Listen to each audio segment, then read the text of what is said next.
नमस्कार। आज दिनांक है 9 अप्रैल 2025 दिन बुधवार। बात करते हैं आज शाम की 10 बड़ी खबरों के बारे में। पहली खबर आ रही है, रामलला के दर्शन के लिए अब मिलेगा वीआईपी पास। अयोध्या में रामलला के दर्शन के लिए अब एडमिनिस्ट्रेशन ने वीआईपी पास सिस्टम शुरू किया है। इससे वीवीआईपी और स्पेशल गेस्ट को क्राउड से अलग दर्शन करवाया जाएगा। आम भक्तों को भी अर्ली बुकिंग से फायदा मिलेगा। इससे टेंपल मैनेजमेंट को क्राउड कंट्रोल करने में मदद मिलेगी। चलिए बढ़ते हैं अगली खबर की तरफ। नैनीताल में बड़ी कोल्ड वेव की वजह से टूरिस्ट टर्नआउट घटा।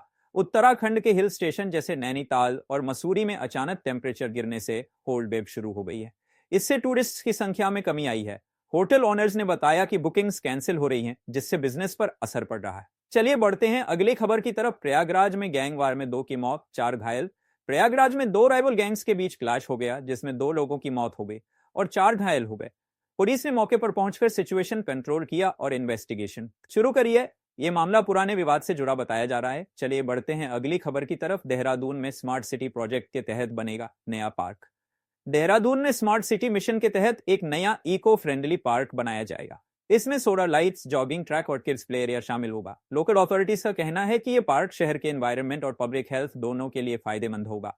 चलिए बढ़ते हैं अगली खबर की तरफ। लखनऊ में इलेक्ट्रिक बसेस की संख्या बढ़ाई जाएगी। लखनऊ ट्रांसपोर्ट डिपार्टमेंट ने फैसला लिया है कि शहर में इलेक्ट्रिक बसेस की संख्या दोगुनी की जाएगी।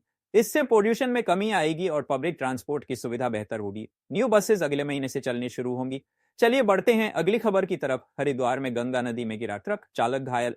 हरिद्वार में एक ट्रक अनियंत्रित होकर गंगा नदी में गिर गया। चालक को समय रहते बचा लिया गया और उसे हॉस्पिटल में भर्ती कराया गया है। रेस्क्यू टीम ने ट्रक को बाहर निकालने का प्रयास शुरू कर दिया है। चलिए बढ़ते हैं अगली खबर की तरफ। गोरखपुर में एम्स के लिए मिली 200 करोड़ की राशि। सेंट्रल गवर्नमेंट ने गोरखपुर एम्स के लिए एडिशनल 200 करोड़ सैंक्शन किए हैं। इस फंड से नए डिपार्टमेंट्स और मेडिकल फैसिलिटीज ऐड की जाएंगी। इससे पूरे पूर्वांचल रीजन को एडवांस्ड हेल्थ केयर बेनिफिट्स मिलेंगे। चलिए बढ़ते हैं अगली खबर की तरफ। उत्तरकाशी में भूकंप के झटके, कोई नुकसान नहीं। उत्तरकाशी में आज दोपहर हल्के अर्थक्वेक ट्रेमर्स महसूस किए गए। मैग्नीट्यूड 3.2 का यह भूकंप था, लेकिन कोई जान माल का नुकसान नहीं हुआ।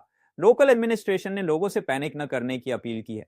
चलिए बढ़ते हैं अगली खबर की तरफ। वाराणसी में G20 डेलीगेट्स के लिए हेरिटेज वॉक। वाराणसी में G20 डेलीगेट्स को सिटी की कल्चर और हिस्ट्री दिखाने के लिए स्पेशल हेरिटेज वॉक करवाई गई। इस इनिशिएटिव का मकसद इंडियन ट्रेडिशन और टूरिज्म को प्रमोट करना है। डेलीगेट्स ने वाराणसी कला और म्यूजिक का आनंद लिया। चलिए बढ़ते हैं अगली खबर की तरफ। पिथौरागढ़ में स्नोफॉल से जनजीवन प्रभावित। पिथौरागढ़ के ऊंचाई वाले क्षेत्रों में हैवी स्नोफॉल की वजह से रोड्स बंद हो गई हैं। कई गांवों का संपर्क डिस्ट्रिक्ट हेडक्वार्टर से कट गया है। एडमिनिस्ट्रेशन ने रिलीफ टीम्स भेज दी हैं और लोगों को घरों में रहने की सलाह दी है। ऐसे ही ताजा खबर सबसे पहले पाने के लिए चैनल को सब्सक्राइब करें और वीडियो को लाइक करें।